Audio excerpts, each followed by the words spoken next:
Halo Movie Rangers, apa kabar kalian semua? Semoga kita semua selalu diberikan kesehatan. Hari ini abang akan menceritakan film berdasarkan kisah nyata yang berjudul The Highwayman. Film ini dibintangi aktor Hollywood Kevin Costner dan Woody Harrelson. Film ini menceritakan kasus pembunuhan yang terjadi pada tahun 1930-an di Amerika Serikat. Hari ini kita semua ditugaskan untuk memecahkan kasus pembunuhan ini. Oke, langsung aja put your headset on and listen to me.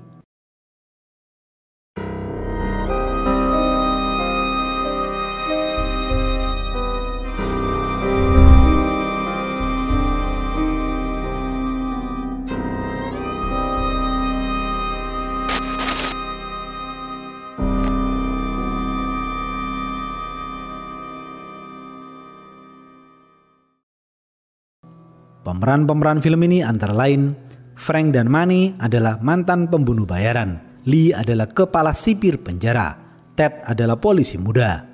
Suatu hari tahun 1930-an di provinsi Texas, Amerika Serikat, sepasang kekasih bernama Bonnie dan Clyde berhasil membantu teman-temannya melarikan diri dari penjara. Bonnie dan Clyde bisa melakukan hal itu karena dahulu Clyde pernah dipenjara selama 5 tahun. Clyde berhasil kabur dari penjara sejak 2 tahun yang lalu. Clyde sudah banyak melakukan kejahatan seperti merampok bank, merampok toko senjata, membunuh petugas sipir penjara, dan juga membunuh para polisi. Bonnie dan Clyde adalah buronan kelas kakap. Di mata pemerintah, Bonnie dan Clyde adalah penjahat. Tetapi di mata masyarakat, Bonnie dan Clyde adalah orang baik. Bonnie dan Clyde selalu membagi-bagikan hasil rampokan uangnya kepada masyarakat. Itulah sebabnya Bonnie dan Clyde menjadi idola masyarakat.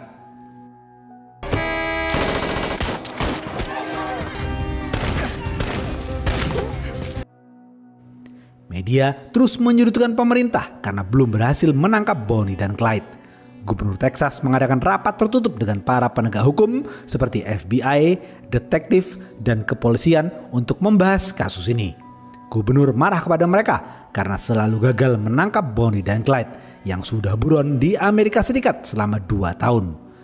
Kepala sipir penjara bernama Lee berpendapat Frank bisa menangkap Bonnie dan Clyde. Frank adalah mantan ketua anggota Texas Ranger. Texas Ranger adalah pasukan pembunuh bayaran yang dahulu bekerja pada pemerintah provinsi Texas. Namun, sejak beberapa tahun yang lalu, Texas Ranger telah dibubarkan. Karena gubernur tidak punya pilihan lain, gubernur setuju dengan ide Lee. Gubernur memintakan Lee untuk menemui Frank. Lee langsung pergi ke rumah Frank. Terlihat Frank dan istrinya menghabiskan masa tua mereka di rumah yang jauh dari perkotaan. Frank dan istrinya hidup tenang di sana. Istri Frank tidak suka melihat kedatangan Lee karena istri Frank tahu Lee pasti menawarkan pekerjaan membunuh lagi kepada Frank. Lee mengatakan kepada Frank, gubernur memerintahkan Frank untuk menangkap Bonnie dan Clyde. Frank menolak karena Frank tidak mau terlibat dalam pembunuhan lagi. Frank ingin hidup tenang bersama sang istri. Let's get back to my office. I think you best, Lee. Lee lalu kembali pulang. Malam hari, seorang polisi dan istrinya diberondong peluru oleh Bonnie dan Clyde. Berita pembunuhan polisi itu menyebar dengan cepat. Frank dan istrinya mendengar berita itu di radio. Frank merenung sejenak di teras rumahnya. Pagi hari, Frank bangun dan menemui bocil-bocil di dekat rumahnya. Frank mengajak bocil-bocil itu untuk membantu Frank latihan menembak. Ketika seorang bocil melempar botol-botol, Frank selalu gagal menembak botol-botol itu. Frank sadar dirinya sudah tua dan tidak bisa menembak seperti dulu lagi. Namun, Frank ingin menghentikan Bonnie dan Clyde. Frank lalu kembali pulang. Frank mengatakan kepada istrinya, jika tidak ada yang menghentikan Bonnie dan Clyde, maka pembunuhan itu akan terus terjadi. Dengan berat hati, sang istri mengizinkan Frank untuk memburu Bonnie dan Clyde. Frank langsung mengemasi barang-barangnya dan pergi menemui Lee. Lee memberikan semua berkas tentang Bonnie dan Clyde kepada Frank. Frank mengatakan ia tidak mempunyai aturan apapun. Jika Frank harus membunuh, maka Frank pasti membunuh. Lee patuh dan menurut saja. Setelah menemui Lee, Frank pergi ke rumah rekannya bernama Money. Di dalam mobil, Frank melihat berkas-berkas mengenai pembunuhan yang sudah dilakukan Bonnie dan Clyde. Di tengah perjalanan, Frank melihat tulisan yang menyatakan dukungan kepada Bonnie dan Clyde. Masyarakat semakin mencintai Bonnie dan Clyde. Frank tidak suka melihat tulisan itu. Tak lama kemudian, Frank tiba di rumah Money. Frank melihat dari kejauhan, Money jatuh miskin dan tidak mempunyai pekerjaan. Money hanya menghabiskan waktunya dengan rebahan. Melihat hal itu, Frank meragukan Money. Frank tidak jadi mengajak Money. Frank pergi ke toko senjata dan membeli banyak senjata. Pemilik toko bingung mengapa Frank membeli banyak senjata, seakan-akan Frank akan pergi berperang. Frank kemudian memasukkan senjata-senjata itu ke dalam mobilnya. Tiba-tiba, Money yang sudah berpakaian rapi muncul di hadapan Frank. Money mengatakan, "Frank, kau tidak boleh meragukanku. Kita sama-sama sudah tua. Kita harus saling membantu untuk menghabisi Bonnie dan Clyde."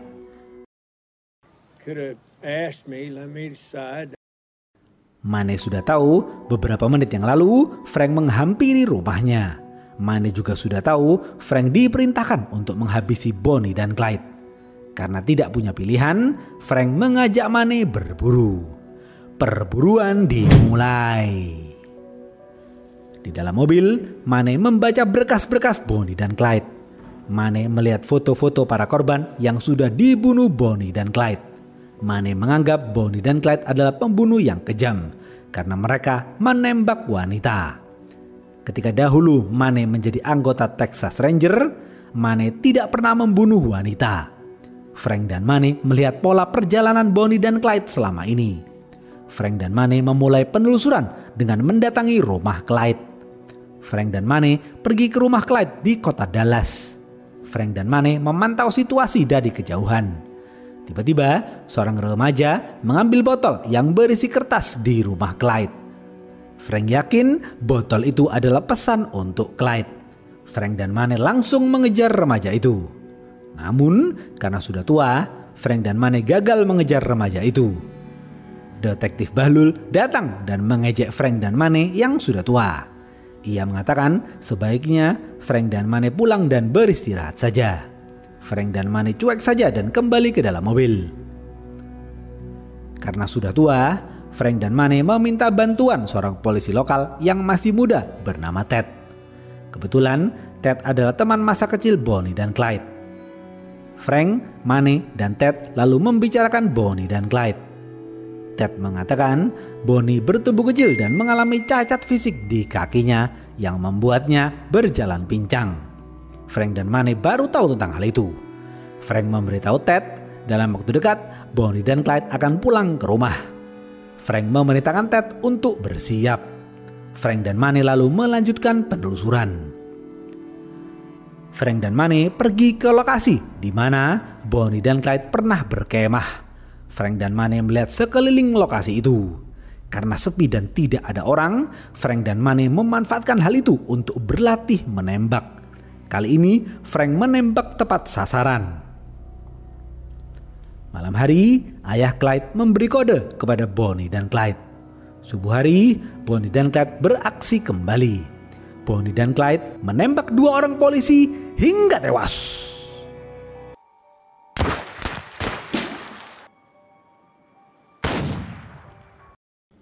Pembunuhan itu disaksikan oleh pria tua.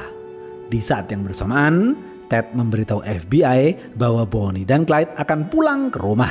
FBI langsung mengepung rumah Bonnie dan Clyde. Frank kesal kepada Ted yang memberikan informasi itu kepada FBI. Berita kematian dua polisi itu menyebar di radio. Kepolisian, FBI, Frank dan Money langsung mendatangi TKP. Frank dan Money melihat salah satu korban ditembak di kepalanya. Frank dan Money menganggap Bonnie sangat kejam. Frank dan Money melanjutkan penelusurannya. Frank dan Money pergi ke provinsi Oklahoma. Money mengingatkan Frank, di provinsi Oklahoma mereka tidak punya wewenang untuk beraksi. Frank tidak peduli dan tetap akan mengejar Bonnie dan Clyde kemanapun mereka pergi. Di sisi lain, gubernur terus mendesak Lee agar Frank dan Money segera menghabisi Bonnie dan Clyde. Gubernur marah melihat Bonnie dan Clyde yang terus membunuh polisi. Frank dan Mane berhenti sejenak untuk mengisi bensin di SPBU. Frank bertanya kepada petugas SPBU apakah ia melihat Bonnie dan Clyde. Petugas itu mengatakan ia adalah penggemar Bonnie dan Clyde. Frank marah dan menodongkan pistol ke petugas SPBU itu. Akhirnya petugas SPBU itu buka suara. Ia memberitahu Bonnie dan Clyde mengisi bensin di SPBU-nya kemarin. Bonnie dan Clyde juga bertanya mengenai lokasi perkemahan di daerah sana.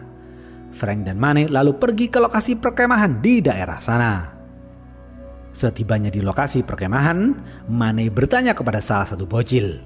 Bocil itu mengatakan Bonnie dan Clyde berkemah di sana kemarin. Frank dan Mane turun dari mobil dan melakukan penelusuran.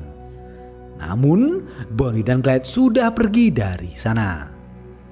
Di lokasi itu, Mane menemukan botol obat. Frank dan Mane yakin Bonnie atau Clyde ada yang sedang sakit. Mereka pasti akan membeli obat lagi. Frank dan Mane lalu melanjutkan penelusuran. Malam hari, Bonnie dan Clyde berhenti di pinggir jalan untuk menunggu polisi yang lewat. Sembari menunggu polisi, Bonnie dan Clyde menikmati musik. Pagi harinya, Bonnie dan Clyde menembak 2 orang polisi hingga tewas.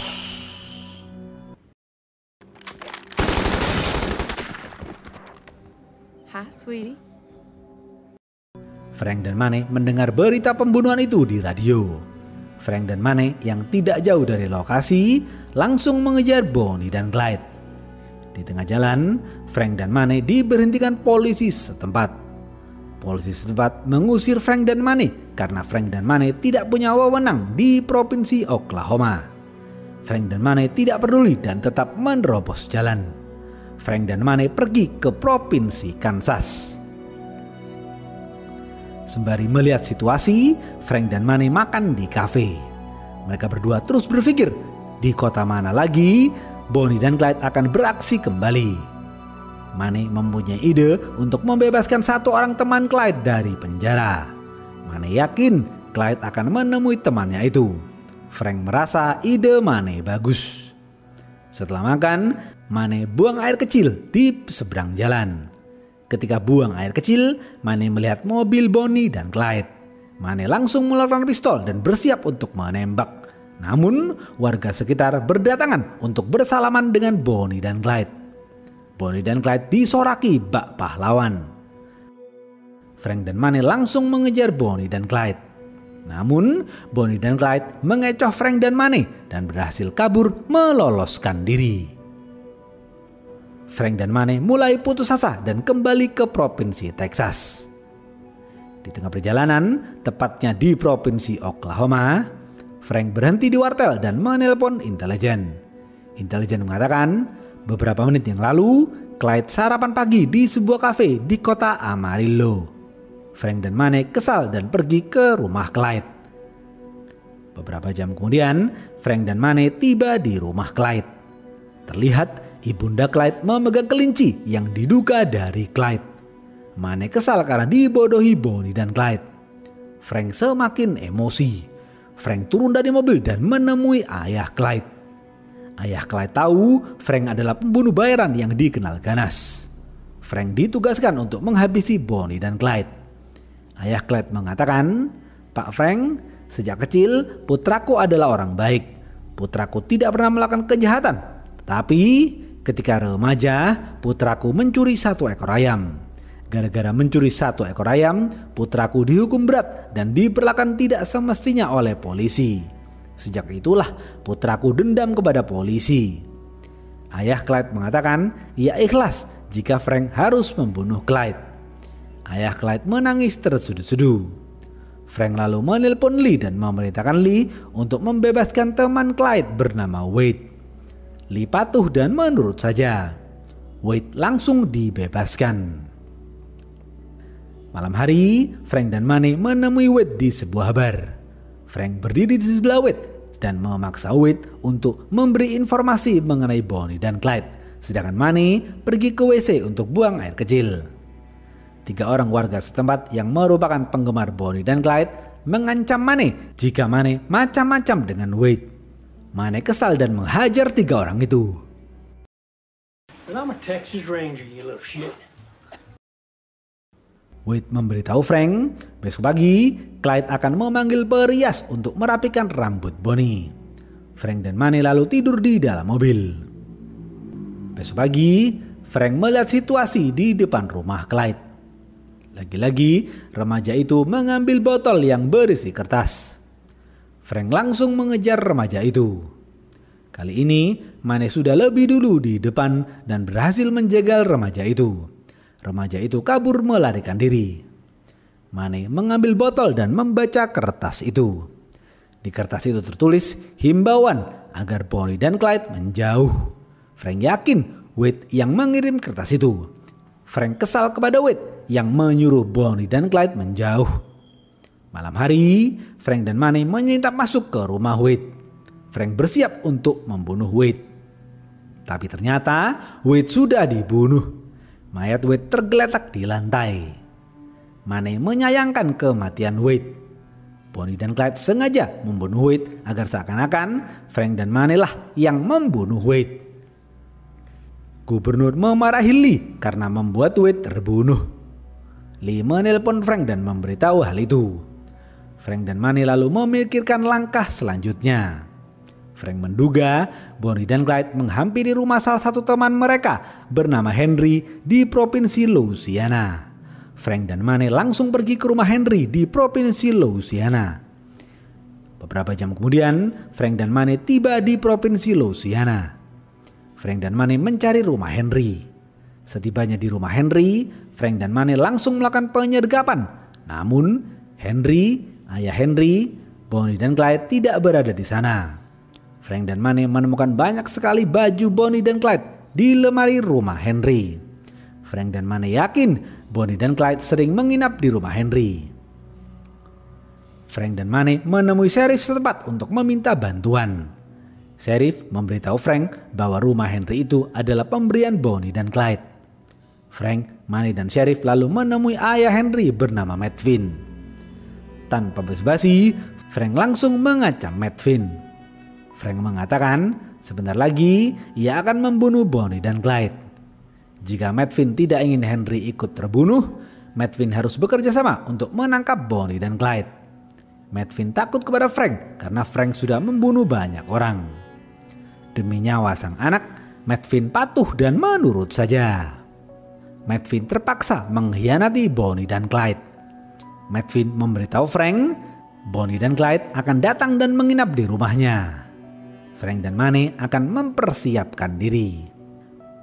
Malam hari, Frank dan Mane beristirahat di penginapan. Frank dan Mane menunggu kabar dari Matt Finn. Frank memanggil Ted untuk ikut bersamanya. Ted dibutuhkan untuk memastikan sosok Bonnie dan Clyde karena hanya Ted lah yang tahu persis bagaimana wajah dan perawakan Bonnie dan Clyde. Mane, Ted dan Sheriff bersantai sejenak dengan bermain kartu. Sedangkan Frank merenung sendiri di teras. Tak lama kemudian, Matt Finn datang dan memberitahu Frank, Bonnie dan Clyde akan datang ke rumahnya besok pagi.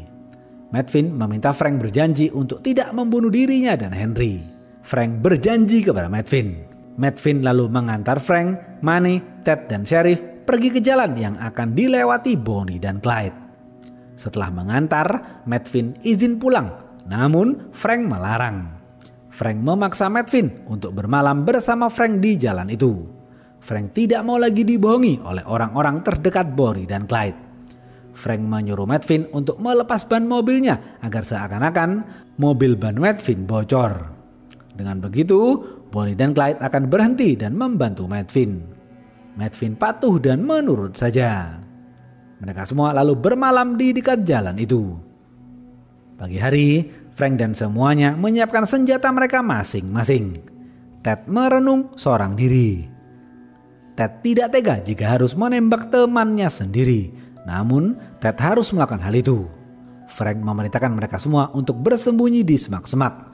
Biar Frank sendiri nanti yang akan menembaki Bonnie dan Clyde.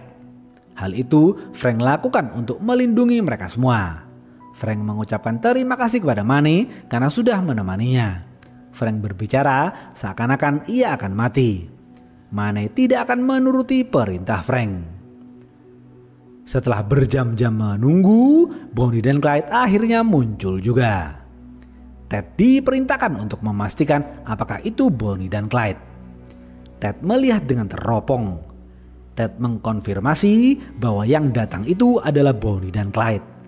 Mereka semua langsung mengkokang senjata mereka masing-masing.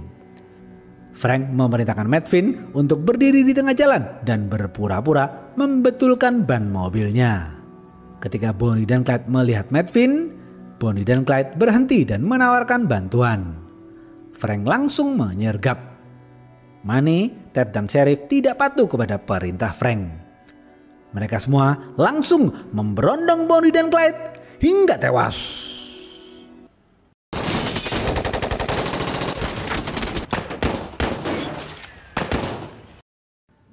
Ketika mereka semua kehabisan peluru, mereka semua mengganti pistol baru dan terus menembaki Bonnie dan Clyde. Setelah menghabiskan semua peluru dan senjata, Ted membuka pintu untuk memastikan apakah benar itu adalah Bonnie dan Clyde. Ted mengkonfirmasi dua mayat itu adalah Bonnie dan Clyde. Ted sedih melihat teman masa kecilnya mati di tangannya. Tak lama kemudian, mayat Bonnie dan Clyde dibawa oleh polisi setempat. Warga sekitar ramai-ramai menangisi kematian Bonnie dan Clyde. Frank dan Money melihat dari balik jendela. Frank dan Money akan bertaubat dan menenangkan diri. Mereka berdua lalu kembali pulang. Gubernur melakukan konferensi pers dan berterima kasih kepada Frank dan Money. Habis. Di akhir film, kita semua diperlihatkan video asli penampakan mobil Bonnie dan Clyde setelah diberondong peluru. Diketahui 20.000 orang menghadiri pemakaman Bonnie dan Clyde di kota Dallas. Apa pesan dari film ini? Sesuatu yang berlebihan akan mendatangkan sesuatu yang berlebihan pula. Jika kita berbuat berlebihan, maka kita akan mendapatkan sesuatu yang berlebihan juga. Akibatnya, kekacauan akan terjadi. Ketika Clyde hanya mencuri 1 ekor ayam, Clyde dihukum berat dan diperlakukan tidak semestinya oleh polisi. Karena itulah, Bonnie dan Clyde balas dendam kepada polisi. Namun, pembunuhan Bonnie dan Clyde terhadap para polisi juga tidak bisa dibenarkan. Bonnie dan Clyde membunuh para polisi secara berlebihan. Karena itulah, Bonnie dan Clyde juga mendapatkan hal yang sama. Oke, segitu aja video kali ini.